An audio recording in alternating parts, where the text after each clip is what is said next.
Lights blazed across the ballroom, champagne glasses clinked, and laughter thundered around me. My mother's voice cut through the noise like a whip. "Tonight belongs to Alyssa," she declared, gripping my sister's hand and raising it high. "She deserves everything for this night." Before we begin, drop a comment and tell us where are you from and from which city you're watching our videos. And after watching the whole video, don't forget to tell us what would you do in this situation. Be honest. Tell me in the comments below. We read every comment. Let's begin. The crowd erupted in cheers. Alyssa, in her diamond-studded gown, tilted her head back, basking in the attention. Her fiancé, Evan, stood beside her, grinning like he'd just won the lottery. I forced a smile, though my stomach churned. Then, like a perfectly timed punchline, the wedding planner, a man in a crisp navy suit, strode toward me, slipping a thick envelope into my hand. "This is the final invoice, Ms. Collins," he said smoothly. 12,482's due tonight. I blinked at the paper, the bold numbers glaring back like a slap to the face. My name. My responsibility. I looked up. My mom was still holding Alyssa's hand, pretending not to notice, pretending this was perfectly normal.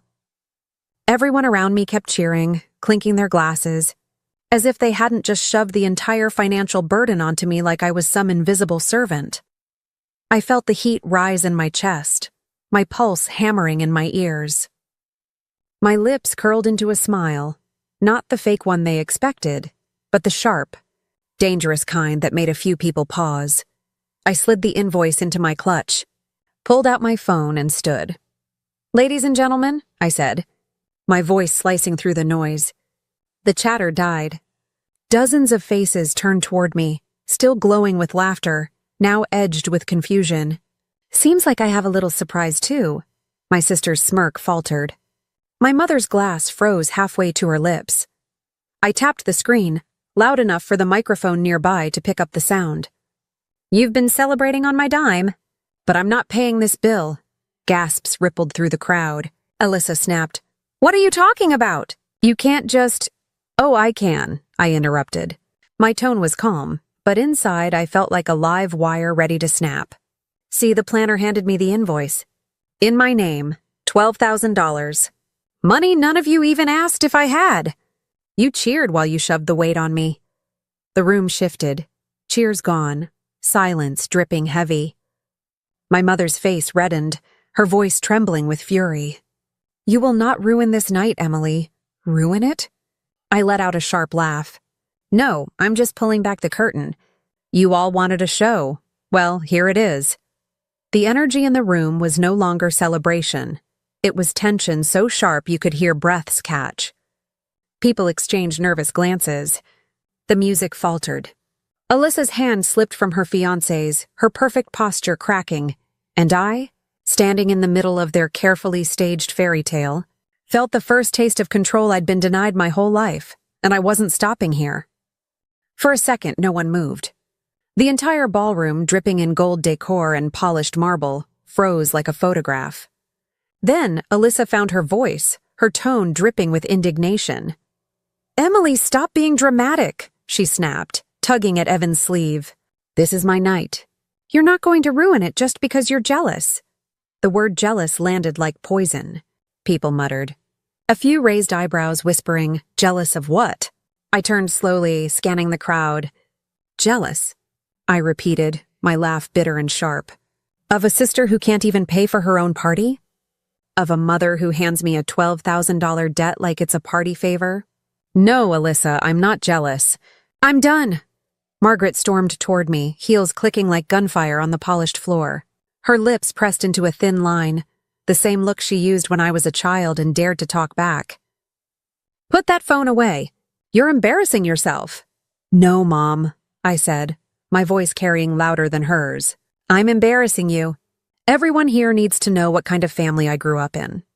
You cheer for Alyssa, you worship her, but when the bill comes, suddenly I'm the wallet. Always me." A ripple of discomfort spread. Guests exchanged awkward looks, some adjusting their ties, others lowering their champagne flutes. Evan cleared his throat, trying to rescue the moment. "This isn't the time, Emily. If you have an issue, handle it privately. You're ruining the celebration. I fixed my gaze on him, my tone icy. Funny. You're about to marry into this family, and you don't even see the truth. Or maybe you do, and you're okay with it as long as the show goes on. Evan's jaw tightened, but he didn't answer. Alyssa's perfect smile had cracked, her hands trembling as she tried to hold her champagne glass. Daniel, the planner, shifted uncomfortably at the edge of the crowd. Ms. Collins, he murmured, if you'd prefer, we can— No, I cut him off. Let them hear it. I tapped my phone again, opening my banking app. The balance glowed on the screen, and I turned it toward the nearest table. See this? Less than $300. That's what's in my account. And yet my mother and sister expected me to cover this. I held up the invoice. While they popped bottles and clapped like royalty, the silence shattered into gasps and sharp whispers. $300? Someone muttered. Why would they put that on her? Another whispered. Margaret's face turned scarlet, her voice rising like a siren. You ungrateful little brat! After everything we've done for you, done for me? I shot back, my voice breaking with raw fury. Name one thing, Mom. Just one. Because all I remember is being the backup plan, the one who takes the blame, the one who foots the bill, the one who never matters unless it's convenient. Alyssa threw her glass down, the shatter echoing through the hall. Enough! This night is about me, Emily, always about me. You're nothing but a bitter shadow. I stepped forward, close enough that her perfume burned in my nose. My voice dropped to a cold whisper that carried across the room. Not anymore. The crowd leaned in, caught between horror and fascination. The tension was electric, pulsing through every chandelier crystal. I turned to the planner and, with a calmness that shocked even me, said, Send the bill to Margaret, or Alyssa. I won't pay a cent, and if you try to put this on my credit, I'll have my lawyer handle it. Margaret hissed. You don't have a lawyer? I smiled, sharp, knowing. You'd be surprised what I've been preparing. I slid my phone back into my clutch, turned and walked toward the exit. Each step echoed like a drumbeat. No one stopped me. No one dared. Even the DJ stood frozen, one hand hovering over the music controls. At the door, I paused, looking back one last time. Alyssa stood pale, her perfect night unraveling before her. Margaret looked like she'd swallowed glass, fury boiling but powerless to stop me. I lifted my chin. You wanted to cheer for Alyssa? Go ahead, but remember this moment. Remember who actually pulled the rug out from under your little fantasy. Then I pushed the doors open and stepped into the cool night air, the muffled chaos of the ballroom fading behind me. For the first time in years, I felt something powerful. Not anger, not fear, control, and I knew this was only the beginning. The morning after, my phone wouldn't stop buzzing. Missed calls, texts, voicemails, Margaret, Alyssa, even Evan. The night I'd walked out of that ballroom, I'd left them scrambling. Their perfect fairy tale shattered under the glittering lights. But now, they were desperate. The voicemail from my mother played in my kitchen as I sipped black coffee, the bitterness matching the fire in my chest. Emily, you've humiliated this family enough. Come over immediately. We need to talk about the damage you've caused. I laughed under my breath. Damage I caused? The next message was Alyssa, her voice shrill and panicked. You owe me, Emily. Do you know how many people left early? Evan's parents are furious. They think we're unstable now. Fix it. You can't just abandon your responsibility. My responsibility. Always those words. Always that weight. I set my phone down and glanced at the neat folder sitting on my counter, the one I'd pulled together quietly for months. Bank statements. Old messages, receipts, proof of every time they'd leaned on me, drained me, used me like I was nothing more than their personal bank account. The phone buzzed again. This time, a text from Evan. If you don't pay the invoice, my father's lawyers will make sure your credit is destroyed. You'll regret this. I felt a smile creep across my face. He thought I was weak, that I'd cower. But he didn't know what I held in my hands. By noon, I was standing outside Margaret's house, the same white-columned suburban monument where I'd grown up invisible. The driveway was jammed with cars. They'd all gathered like vultures. When I walked in, the chatter silenced. Alyssa sat on the couch, her makeup smeared from crying. Evan stood stiff beside her, his arms crossed, while Margaret paced the room like a general before battle. "You've embarrassed us enough," Margaret snapped, not even greeting me. "You will apologize to your sister and agree to pay half the invoice. We can work out installments. But you will fix this." I looked around at their faces, expectant, smug, certain I'd fold. Then I placed the folder on the coffee table and slid it open. "Half the invoice?" I said coolly. "No, I'm not paying a cent. And if you push me, I'll make sure every single person in this town knows what kind of fraud you've been running." Margaret's eyes narrowed. "What nonsense are you talking about?" I pulled out the first sheet, an invoice for a previous event, one Alyssa had charged to me under my name. Then another, bank transfers where I'd covered utilities, emergency credit card payments, all things they had promised to repay but never did. I tossed them onto the table, page after page, until Alyssa's tears froze and Evan's smirk cracked. "For years," I said, my voice rising with every word, "you've bled me dry, and I've kept every receipt. Do you know how easy it would be to show these to Evan's parents? To the people at your fancy country club, Mom?" The color drained from Margaret's face. Alyssa stammered. You wouldn't dare?" I leaned forward, my voice dropping to a blade-sharp whisper. "Try me." The silence was suffocating. You could hear the clock ticking on the mantel. Evan finally snapped, stepping toward me. "You're bluffing. You don't have the guts." I cut him off with a single sheet of paper held up like a weapon. "Recognize this? The $5,000 charge for Alyssa's engagement dress? It's in my name. Care to explain that to your parents, Evan? Care to explain how your fiancé and her mother financially exploited her sister just to keep up appearances?" His mouth opened, then shut. For the first time, Evan looked less like a smug fiancé and more like a man realizing the floor was crumbling beneath him. Alyssa broke down, sobbing. "Why are you doing this, Emily? You're supposed to love me. I'm your sister." I stared at her, my throat tightening but my voice steady. "Sisters don't destroy each other. Sisters don't bury the other in debt so they can play princess. You stopped being my sister the moment you decided my future was less important than your spotlight." Margaret lunged forward, grabbing the folder, but I yanked it back. "Touch this again, and I'll make sure every last document ends up online." The room erupted, Alyssa crying, Evan cursing, Margaret shouting threats. But I didn't flinch. I stood taller, stronger than I ever had in this house. "You think you still own me?" I said, my voice shaking the air. "Not anymore.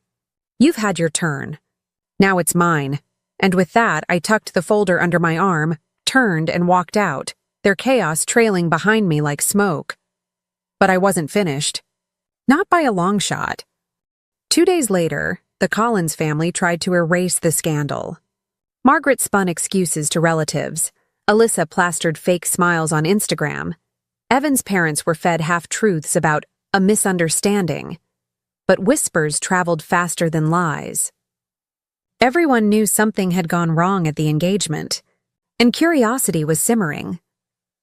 So when Alyssa and Evan hosted a brunch to smooth things over, the entire social circle showed up, hungry for gossip, eager to see if the fairy tale couple was still shining. I hadn't been invited. Of course not. But that didn't stop me. I walked into the country club, heels clicking against the marble, clutch under my arm. Conversations froze. Eyes darted toward me. Alyssa's smile snapped like glass when she saw me step through the door. "Emily," Margaret hissed, striding over in her pastel suit. "You were not invited." "I know," I said, my tone calm, almost casual. "But you should have known I'd show up. After all, you've built half this facade on my back. Might as well let me see how it looks before it all crumbles." A low murmur rippled across the room. Evan's parents turned, brows furrowed. This was the moment I'd been waiting for. I walked straight to the microphone stand at the edge of the room, the one reserved for Alyssa's little speech about moving forward. I tapped it twice, the sound echoing sharp across the hushed crowd. "Good morning," I began, my voice strong and steady. I wasn't supposed to be here. But I think the truth deserves its own seat at this table. Alyssa shot up, panic flashing across her face. Stop this, Emily. You're obsessed with ruining me. Ruining you? I cut in, my voice rising. No, Alyssa. You've done that yourself. I pulled the folder from my clutch, flipping it open for all to see. For years, this family has used me as their personal ATM. Every bill, every expense they didn't want to handle, they shoved onto me. At your engagement, they handed me a $12,000 invoice, like I was the sponsor of your perfect life. Gasps scattered through the room. Evan's parents leaned forward, their expressions hardening. Margaret barked, "These are lies!" "She's jealous. Lies?" I snapped, pulling out the dress invoice. "This $5,000 gown? Paid under my name. Utilities? Credit cards? Vacations? All shoved onto me while they smiled and called me family." I turned toward Alyssa, who was trembling now, her lips quivering. "And when I refused to bow down this time, you called me jealous. A shadow, a burden. But tell me, Alyssa, who's the burden now? The sister who stood alone with $300 in her account, or the one who needs someone else to pay for her fairy tale wedding?" Silence. Utter, suffocating silence. Evan's father stood slowly, his voice calm but razor sharp. "Is this true?" he asked, his gaze locked on Alyssa and Margaret. Margaret stammered, "It's taken out of context. She's twisting." But Evan's mother was already rising from her seat, her face cold. "We don't tolerate deception in this family. If you've built this engagement on fraud, then maybe we need to reconsider." "No," Alyssa wailed, clutching Evan's arm. "It's not like that, I swear." But Evan pulled away, his expression darkening. The perfect golden boy image cracked, his voice low and angry. "You let me walk into this blind. You let me defend you when you've been bleeding your own sister dry?" He shook his head. "Unbelievable." The whispers grew into full-blown murmurs now, judgment filling every corner of the room. Margaret reached for Alyssa's hand, but Alyssa yanked it back, her composure shattering. I let the silence stretch before I spoke again, my voice quiet but laced with steel. "I used to think I was powerless in this family. But standing here now, I realize you gave me all the power. Because I have the truth, and you have nothing but lies." I closed the folder, slid it back into my clutch, and looked directly at my mother. "You always said Alyssa deserved everything. Well, congratulations, you've given her everything she asked for. Attention, applause, and now the fallout." Then I turned, walking toward the exit, my heels slicing through the chaos like a drumbeat of freedom. Behind me, voices erupted. Accusations, sobs. Evan's parents demanding explanations. But I didn't look back. As the morning sun spilled across the parking lot, I inhaled deeply, the air sharp and clean. For the first time in my life, I wasn't carrying their burdens. I wasn't the shadow. I was finally free, and I knew one thing with